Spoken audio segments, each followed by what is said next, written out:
C'est quoi l'impesanteur? Tu connais sûrement la gravité, cette force qui attire les objets et les corps vers le sol. On parle aussi d'attraction terrestre.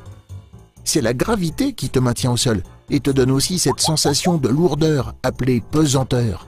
Un mot féminin qui vient d'ailleurs de pesant. Mais ce qui te permet de ressentir ce poids, cette pesanteur, c'est d'abord le contact du sol qui s'oppose à la gravité et la pression de l'air sur tes épaules.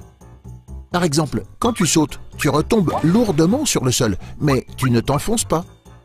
Ou quand tu jettes un objet dans l'air, sa chute est ralentie par les frottements de l'air.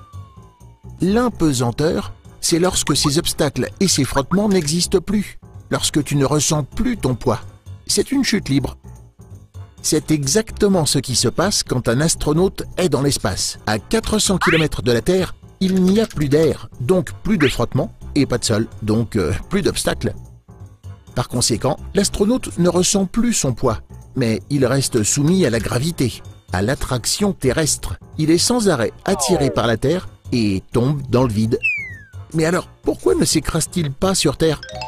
Parce qu'il est en mouvement autour de la Terre. Quand il est dans l'ISS, il va à la vitesse de la station spatiale, soit 28 000 km/h.